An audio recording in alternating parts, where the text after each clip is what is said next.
প্রিয় শিক্ষার্থীরা, সবাইকে স্বাগত জানাচ্ছি আমাদের আজকের ভিডিওতে। আজকে আমরা 3 বিন্দুগামী বৃত্তের সমীকরণ নির্ণয়ের বেশ কিছু টেকনিক শিখব।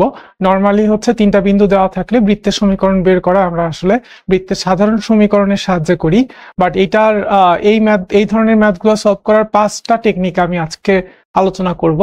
তো 5টা টেকনিক কি কি শুরুতে আগে একটু দেখে নিই। প্রথমটা হচ্ছে যে বৃত্তের সাধারণ সমীকরণের সাহায্যে।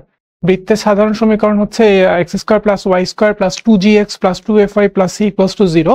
এই ইকুয়েশনটার সাহায্যে, এই সাধারণ সমীকরণের সাহায্যে 3 বিন্দুগামী বৃত্তের সমীকরণ আমরা বের করতে পারি।